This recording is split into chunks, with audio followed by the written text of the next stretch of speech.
In the winter of 1942, the world was at war on a scale never seen before. In the United States, factories roared to life across the nation.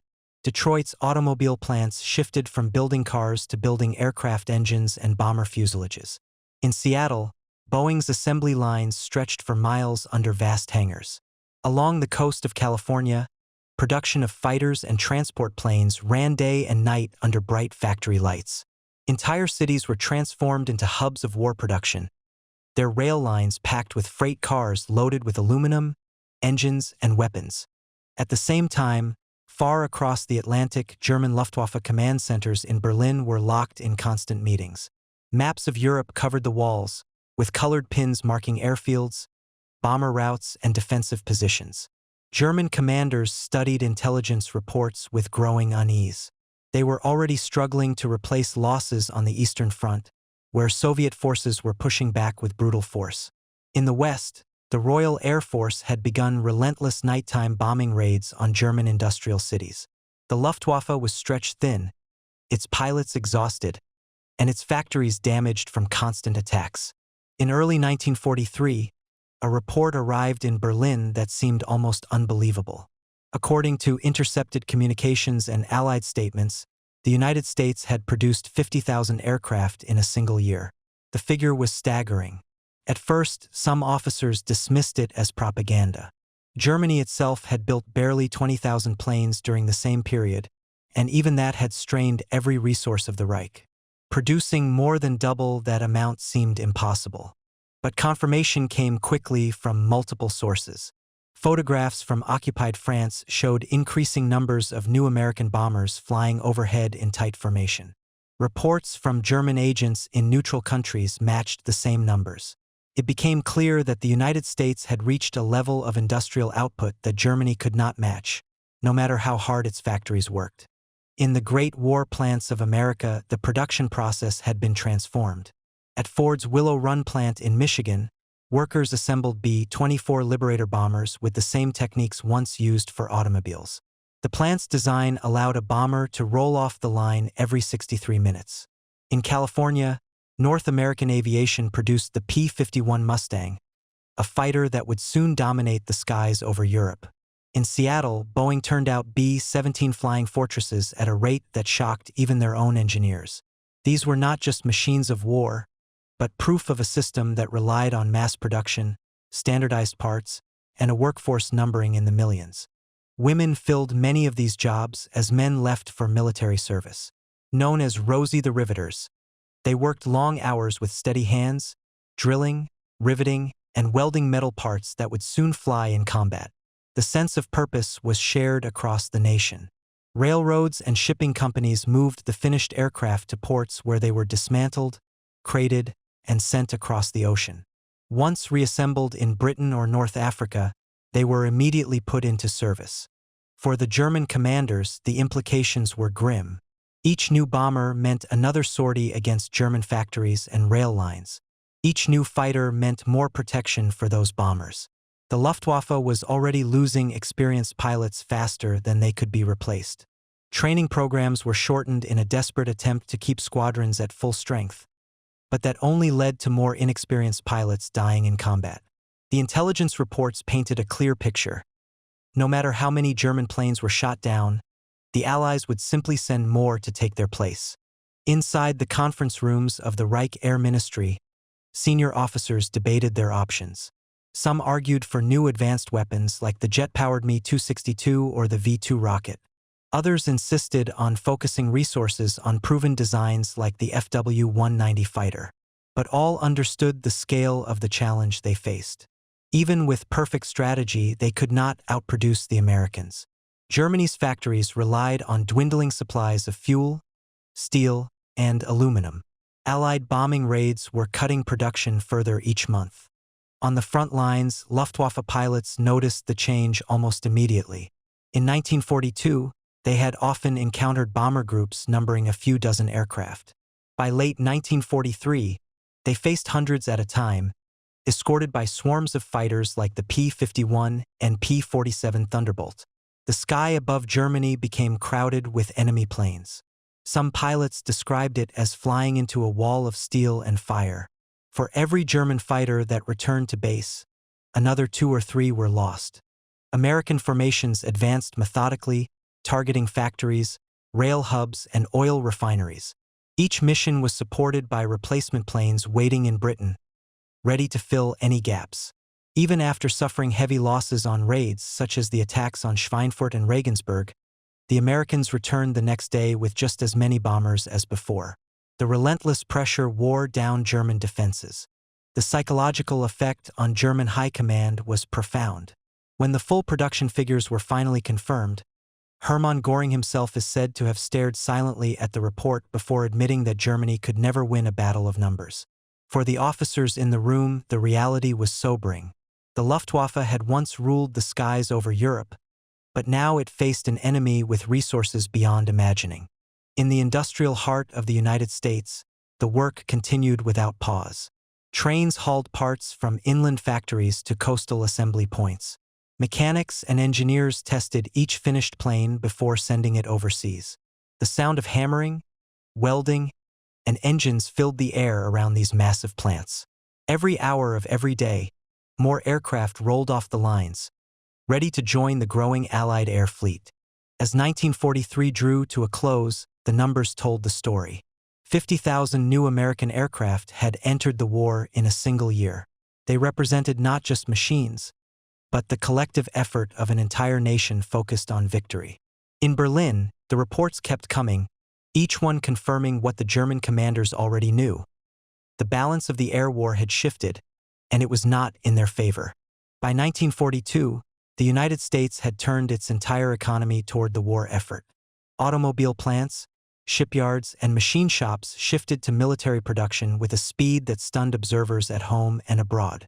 The most striking example of this transformation was the Willow Run plant in Michigan, built by the Ford Motor Company. Designed specifically to produce the B-24 Liberator bomber, it was unlike any factory the world had ever seen.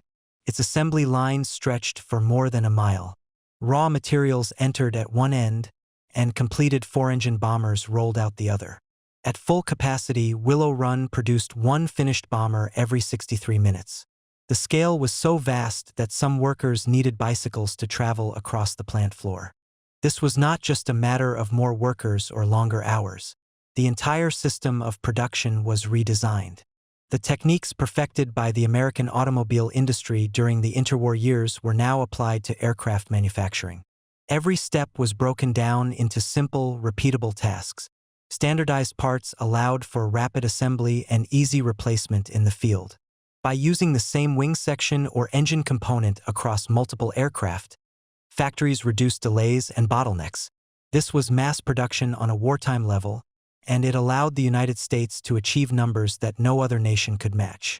Across the country, other companies matched Ford's efforts. In Seattle, Boeing operated plants day and night, turning out the B-17 Flying Fortress, a heavy bomber with 4 engines and a reputation for ruggedness. These planes would form the backbone of the daylight bombing campaigns over Germany. On the West Coast, North American aviation focused on fighter production. The P-51 Mustang, one of their most successful designs, combined speed, range, and firepower. Once introduced into combat, it would escort bombers deep into enemy territory and change the course of the air war. Lockheed, based in California, produced a range of aircraft including the P-38 Lightning, a distinctive twin-engine fighter, as well as maritime patrol planes and transport craft. The effort was not limited to combat aircraft. The war required an entire network of support planes to move troops, supplies, and equipment around the globe. The C-47 Skytran, built in large numbers by Douglas Aircraft, became the standard transport plane for the Allied forces. It could land on rough airstrips and carry paratroopers, cargo, or wounded soldiers. Over the oceans, flying boats like the consolidated PBY Catalina carried out search and rescue missions, anti-submarine patrols, and long-distance reconnaissance. Each type of aircraft had a specific role, and every factory was focused on meeting its quota. What made this production effort extraordinary was the coordination between industries. Automobile factories built engines and components for bombers. Shipyards provided pontoons and structural parts for seaplanes. Toolmakers created precision instruments for navigation and targeting. Even small machine shops and farms contributed by producing specialized parts or raw materials. The government oversaw the flow of resources, ensuring that aluminum, rubber, and fuel reached the right plants at the right time. This level of organization allowed production to continue without interruption even as demand increased. By the end of 1942, the results were visible. American airfields were crowded with new planes waiting to be shipped overseas. Trains carried disassembled bombers to ports, where they were loaded onto cargo ships and sent to Britain, North Africa, or the Pacific Islands. Once they arrived, ground crews reassembled them and prepared them for combat. The turnaround was remarkably fast. A bomber built in Michigan could be flying a mission over Germany within weeks of leaving the factory floor. In contrast, Germany struggled to keep up. Its total aircraft production for 1942 was between 15,000 and 20,000 planes. That figure included everything from small trainers to advanced fighters. German factories operated under constant threat of Allied bombing. They lacked the raw materials needed to expand production. Skilled workers were drafted into the army, leaving shortages in key industries. Despite the efforts of engineers and managers, the Luftwaffe could not replace its losses quickly enough. The comparison was stark. The United States had produced more than twice as many planes as Germany in a single year. Even if every German aircraft had been equal to its American counterpart, the numbers alone gave the Allies a decisive advantage. For every bomber shot down over Europe, another was already on its way across the Atlantic. For every fighter destroyed in combat, replacements were waiting on British runways. This constant flow of new planes allowed Allied commanders to plan operations with confidence, knowing they could absorb losses and keep pressing forward. The variety of American aircraft also posed problems for German defenses. Heavy bombers like the B-17 and B-24 could carry large payloads over long distances, striking factories, oil refineries, and rail networks deep inside Germany. They flew in tight formations, their combined firepower making them difficult targets. At the same time, fighters like the P-51 and P-47 provided close escort, protecting the bombers from interception. German pilots who had once hunted unescorted bombers now faced swarms of aggressive American fighters with superior range and performance. Behind these machines stood a workforce unlike any the world had seen. Millions of Americans, many of them women entering industrial jobs for the first time, took part in the effort. They worked in 3 shifts around the clock.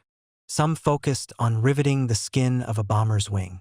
Others wired instrument panels or tested engines.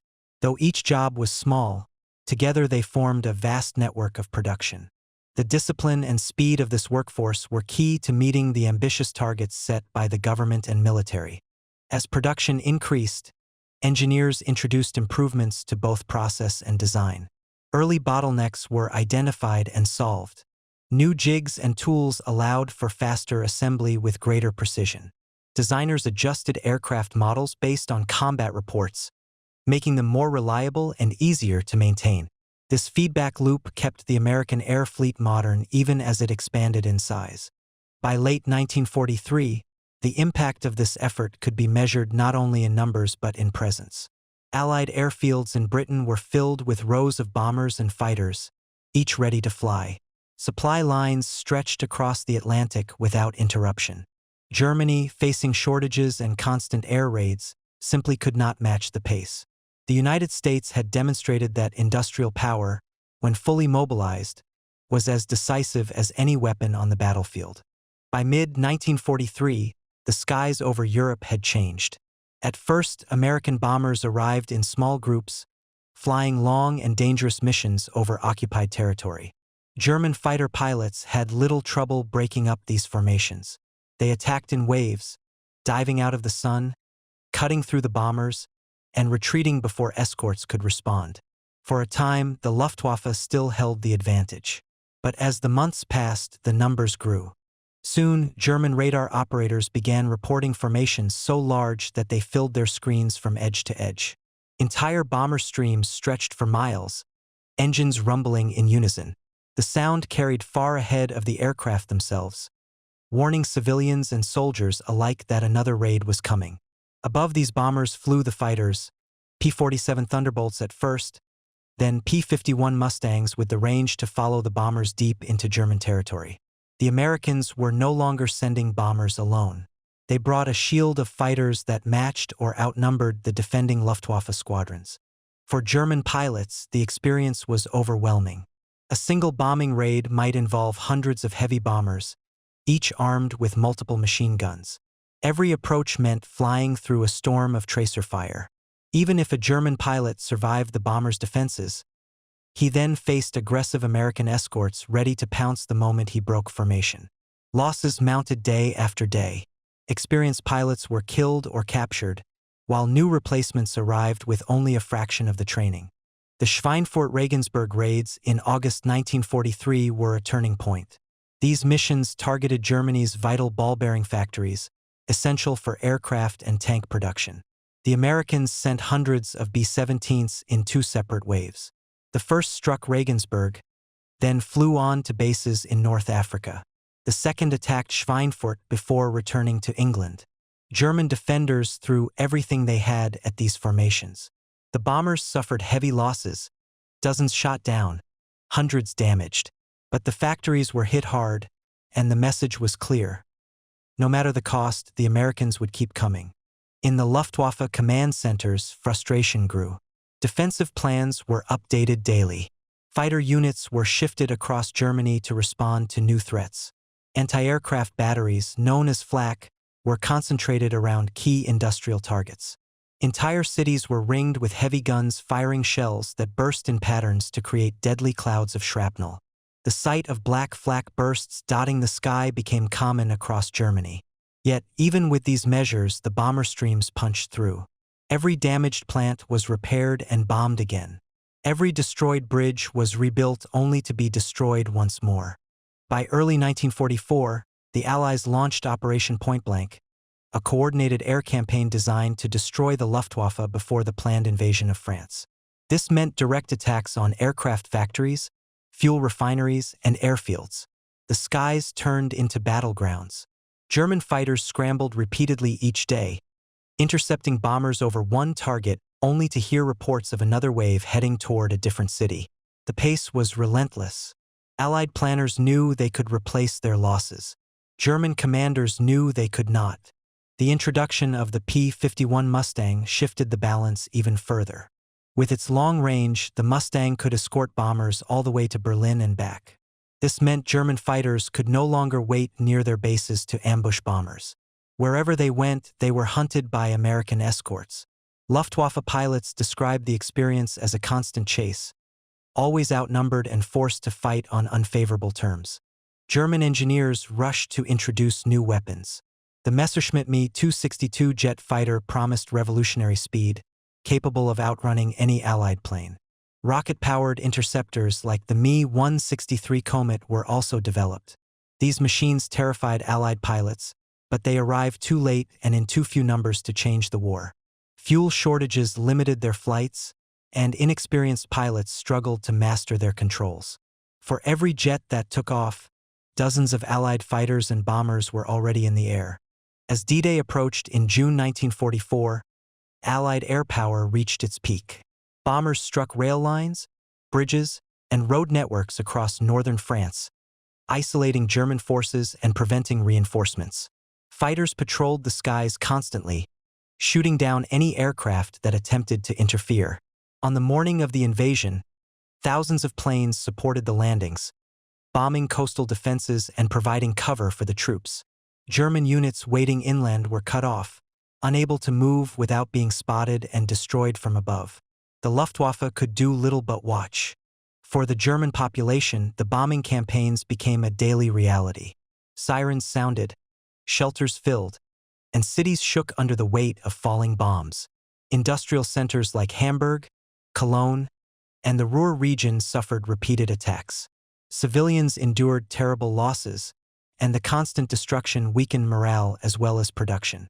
Each raid forced Germany to divert resources to rebuilding, leaving less for the front lines. Luftwaffe commanders met often to discuss strategy, but their options narrowed with each passing month. They shifted tactics, sending fighters in small, scattered groups to avoid detection, then massing them in surprise attacks. Occasionally, they scored victories, inflicting sudden damage on an Allied raid. But these successes were fleeting. The Americans and British adapted quickly, using radar and coordinated formations to counter every move. The overwhelming flow of new aircraft from American factories meant that even the worst defeats were temporary. By late 1944, the German air defense network was breaking apart. Fuel supplies dwindled. Airfields were bombed repeatedly. Some units resorted to towing their planes to hidden locations to protect them from attack, only to lose them when they tried to take off. In the skies, American formations dominated. Bombers moved freely over German cities, supported by swarms of fighters. Ground troops advancing after D-Day relied on this constant cover, knowing that any German counterattack would be met by devastating airstrikes. The tactical drama played out day after day in the clouds over Europe. German pilots fought with skill and courage, but they faced impossible odds. The arrival of vast numbers of American bombers and fighters had transformed the air war into a one-sided struggle. The Luftwaffe's efforts to innovate and defend were admirable, but they could not match the sheer output of American industry.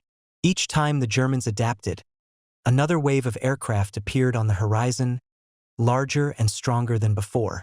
When the first reports reached Berlin, the numbers seemed too large to be real. German intelligence officers brought the documents into the Luftwaffe headquarters with hesitation, unsure of how they would be received. 50,000 planes in a single year was more than the Reich's entire production over the same period. Senior officers gathered around the table, reading the figures in silence. Some frowned, others shook their heads. A few dismissed the reports as deliberate misinformation planted by the Allies to demoralize them. But the evidence continued to grow. Photographs from occupied France showed massive formations of American bombers flying in daylight, their ranks stretching as far as the eye could see. Radar reports confirmed their numbers. Prisoner interrogations produced consistent statements about new planes arriving daily in Britain. By early 1943, there was no denying it. The United States had achieved a level of output that Germany could not match. Hermann Göring, head of the Luftwaffe, received the final confirmation at a closed meeting. Witnesses later recalled his reaction. He read the report slowly, set it down, and stared at the wall. After a long pause, he admitted to the others that Germany would never be able to keep pace. The room fell quiet. For men who had once believed in the invincibility of German air power, it was a bitter realization. Göring's remark spread quickly through the command structure, repeated in hushed tones as proof that even the highest leader of the Luftwaffe saw the writing on the wall. The mood among German strategists shifted. At the start of the war, they had been confident, even aggressive, shaping plans with bold strokes. Now their meetings took on a different tone. Every discussion centered on shortages. Too few pilots, too little fuel, not enough spare parts. Commanders debated how to stretch dwindling resources. Some argued for concentrating fighters around vital targets like Berlin and the Ruhr industrial region. Others demanded more defense of the front lines to slow the Allied advance. Whatever they decided, there were never enough planes to meet every need. The human cost of this imbalance weighed heavily on the Luftwaffe's leadership. Reports from the front described young pilots with minimal training being sent into combat against overwhelming enemy numbers. Many never returned from their first mission. Veteran aces, once the pride of the force, were gradually lost to attrition. Each death was felt not only as a tactical loss but as a sign that their best days were behind them. As the bombing campaigns intensified, the pressure extended beyond the military. Civilian leaders in Germany faced a population increasingly affected by constant raids.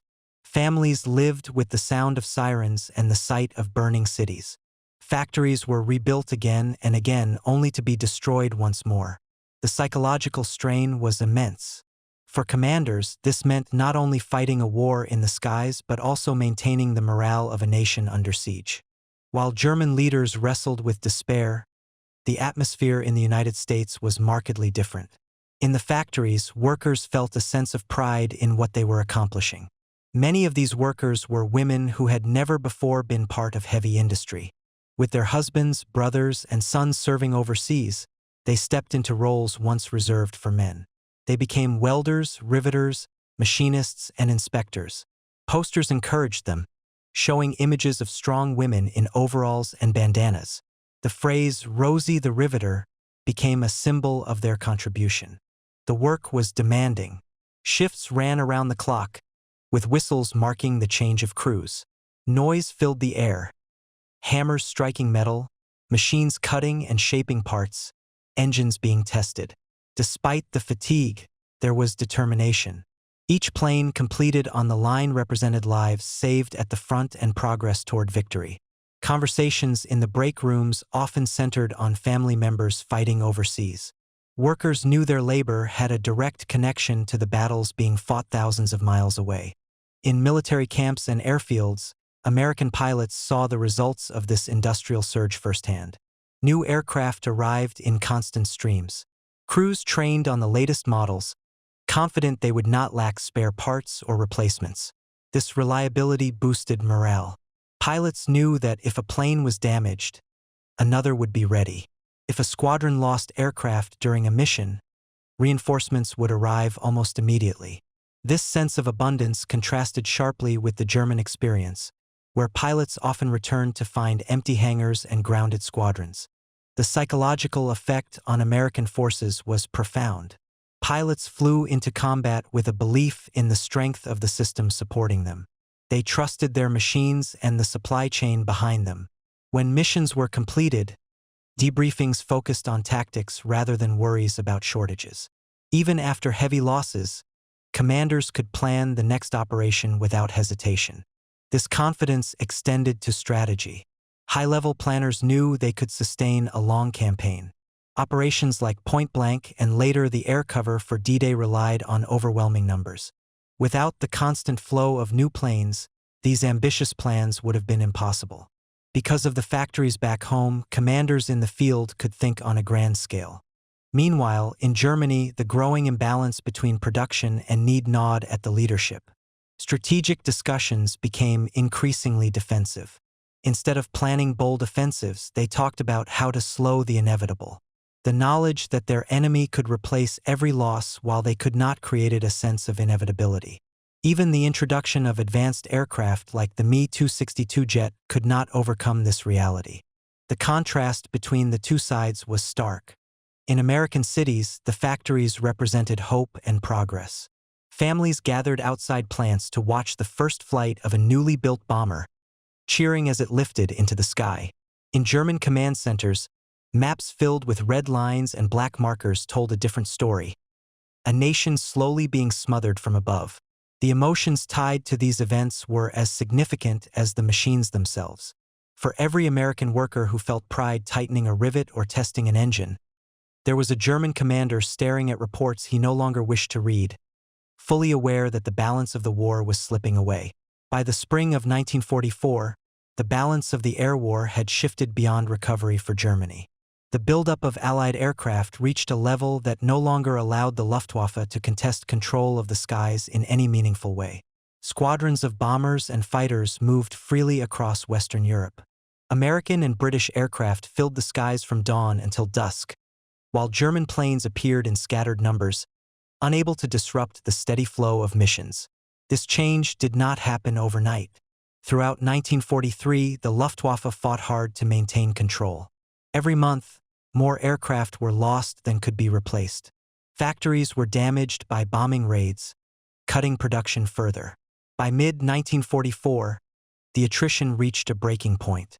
Veteran pilots had been killed or captured, replaced by recruits with only a few weeks of training. These young pilots were sent into combat against experienced Allied squadrons with overwhelming numbers and superior equipment. Many never survived their first encounter. The Luftwaffe that once dominated the skies over Europe was now only a shadow of its former self. The Allied strategy relied on this growing dominance. With the skies clear of serious opposition, bomber formations struck at Germany's industrial heart. Day after day, they targeted factories, oil refineries, and transportation hubs. Rail yards were smashed, cutting the flow of supplies to the front lines. Bridges collapsed under repeated attacks, isolating entire regions from reinforcement. German cities burned as their industrial output was slowly strangled. The precision of these raids improved as well. New tactics allowed bombers to hit specific targets with increasing accuracy. Fighter bombers followed up with low-level strikes, hunting trains, convoys, and anything that moved on the roads. The destruction of Germany's fuel production was especially devastating. Without gasoline, even planes that survived on the ground could not fly. Tanks and trucks sat idle for lack of fuel. Every part of the German war machine began to seize up, not because of defeat in battle, but because the resources to fight were gone. This total air supremacy set the stage for the next major Allied move, Operation Overlord, the invasion of France. Planning for D-Day depended on the ability to move troops and equipment across the English Channel without fear of enemy air attack. In 1940, when Germany launched its own invasion of France, the Luftwaffe had provided relentless air cover. 4 years later, the roles were reversed. By June 1944, Allied aircraft so thoroughly dominated the airspace that German planes could not approach the beaches. On the days leading up to the invasion, Allied bombers struck German positions along the coast. Artillery bunkers, radar sites, and supply depots were systematically destroyed. Fighters patrolled the skies to ensure no reconnaissance planes escaped to report on the buildup. When the invasion began on June 6, waves of aircraft supported the landings directly. They bombed enemy fortifications, strafed troop concentrations, and disrupted any attempt at counterattack. The impact was clear on the ground. German units waiting inland found themselves isolated. Railroads and bridges behind them were gone. Communications were disrupted. Every attempt to move reinforcements toward the beaches came under immediate attack from fighter bombers.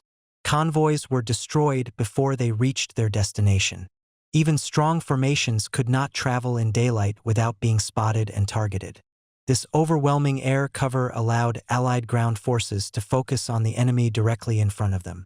Commanders knew that any German movement beyond the immediate battle zone would be intercepted from above. The sea itself was protected by Allied aircraft, making large-scale naval attacks impossible. In effect, the invasion zone became a sealed environment where the Allies controlled every movement. Without this control of the air, the landing could not have succeeded. For German commanders, the invasion was a nightmare. They could see the buildup of Allied strength but lacked the means to stop it. Messages from the front described endless streams of bombers overhead, fighters diving on any visible target, and supply lines cut in every direction. Orders to counterattack often arrived too late, as the units meant to carry them out had already been destroyed. Luftwaffe officers knew they could not provide the support needed to defend the coast. Even their most advanced aircraft, like the Me-262 jet, appeared too late and in too few numbers to alter the outcome. By late summer of 1944, the Luftwaffe was effectively destroyed as a fighting force. Many of its remaining planes were grounded for lack of fuel or spare parts. Those that could fly were often held back to defend vital areas, leaving other regions completely exposed. German pilots faced impossible odds each time they took off, often fighting entire missions without ever seeing friendly aircraft nearby. The skies belonged to the Allies. This collapse of air power had a direct effect on Germany's overall strategy. Without control of the air, large-scale offensives were no longer possible. Moving troops or equipment in daylight meant certain destruction. Even at night, Allied radar and patrols caught many attempts at movement.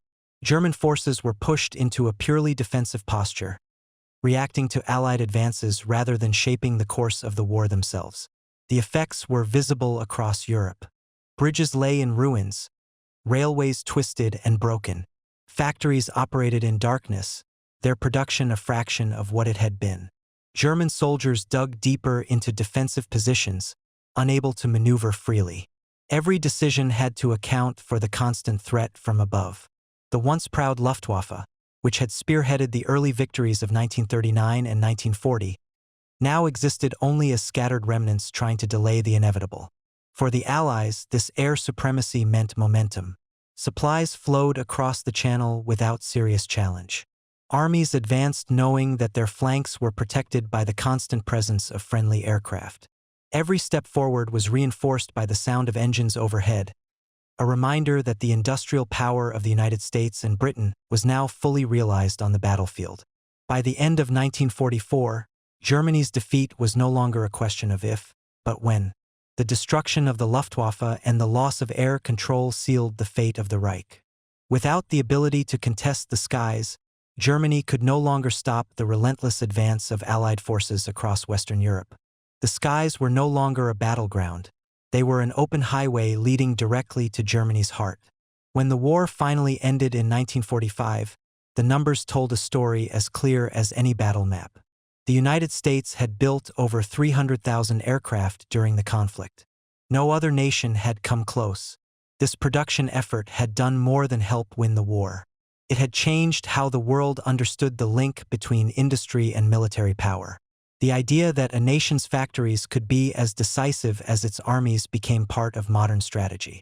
American leaders studied the lessons of wartime production carefully. During the war, plants had operated with tight coordination between government and private companies. Raw materials, labor, and transportation had been managed at a national level. Civilian factories had been converted to produce weapons with speed and efficiency. This model became the foundation for what would later be called the military-industrial complex. In the years that followed, many of the wartime plants did not close. Instead, they shifted to producing aircraft for peacetime use, or they stood ready to expand again in case of emergency. The concept of the arsenal of democracy, first voiced by President Franklin D. Roosevelt, was no longer just a slogan. It was a proven reality. The war had shown that the United States could supply not only its own forces but also those of its allies on a global scale. Bombers built in Michigan had supported British missions over Europe. Fighters built in California had fought alongside Soviet pilots on the Eastern Front through the Lend-Lease program. This network of production and distribution gave the Allies a shared strength that Germany and Japan could never match. The impact reached beyond immediate victory. The scale of U.S. wartime production influenced planning for the post-war world. American aircraft companies like Boeing, Lockheed, and North American Aviation continued to grow, using the knowledge gained during the war to design new planes. Jet engines, radar systems, and long-range bombers were developed at a pace that reflected the lessons of wartime innovation. Even as factories returned to civilian work, the infrastructure remained in place to support rapid mobilization if needed. Across the ocean, the Soviet Union studied these same lessons. Soviet leaders understood that the United States' ability to produce aircraft and weapons had tipped the balance of the war. They began building their own industrial network to compete. This marked the start of a new kind of conflict, the Cold War. While the two nations did not fight directly, they measured their strength through production capacity and technological development. Every new aircraft design, every missile, every factory built became part of this silent struggle. The NATO alliance formed in this environment. The United States took on the role of providing much of the equipment for its partners. Air power became central to NATO's defense plans. Bases were built across Europe, stocked with planes and supplies. The wartime experience of managing massive production runs and global logistics was now applied to maintaining a permanent readiness. American commanders understood that dominance in the air was not just about skill in combat, but also about the ability to replace losses and field new technologies faster than any opponent. The legacy of this wartime effort was visible in countless ways. The very shape of modern military planning came from lessons learned between 1942 and 1945. Standardized parts, interchangeable systems, and assembly line techniques became normal practice. Wartime coordination between government, industry, and labor unions set patterns that lasted for decades. Even in peacetime, aircraft manufacturers kept detailed plans for how to expand production quickly if another conflict erupted. For Germany, the memory of those production figures remained sharp. Historians and former officers reflected on the shock felt when the reports first arrived. They realized that even with tactical brilliance and advanced aircraft designs, they had been defeated by a larger force operating at a scale beyond their reach. This understanding shaped post-war German policy. The focus shifted toward integration with allied structures rather than independent military expansion. As the years passed, the story of America's aircraft production entered the public consciousness. Museums displayed photographs of assembly lines stretching for miles. Veterans told stories of watching endless streams of bombers cross the skies. The phrase industrial strength took on a new meaning, one tied directly to national security. Writers and filmmakers explored the human side of this effort, showing the workers who had labored in anonymity while soldiers fought overseas. These stories connected the home front to the battlefield in ways that people had not fully appreciated during the war itself. Modern military planners still cite these lessons. Logistics and production are seen as core elements of strategy, equal to tactics and leadership in the field. A nation's ability to build and move resources remains a decisive factor. The surprise experienced by German commanders in 1943 serves as a cautionary tale. It reminds leaders that wars are not won only by the soldiers who fight them but also by the factories and supply lines that keep those soldiers equipped. Today, when historians discuss the Second World War, they often point to the moment when Germany realized it could not match American production. That moment symbolizes the turning point in industrial warfare. It shows how a nation with vast resources and organized planning can change the outcome of a global conflict. The image of endless bombers rolling off assembly lines is more than a record of past achievements. It stands as a warning and a lesson about the power of preparation and scale. In the decades since, this legacy has influenced not only the United States but nations around the world. From the Cold War arms race to modern conflicts, the principles first proven in those wartime factories continue to shape decisions. Aircraft production during World War II was more than a feat of engineering. It was a demonstration of how industrial power could decide the fate of nations. That understanding remains at the heart of military thinking to this day, as relevant now as it was when those 50,000 planes took to the skies in a single year.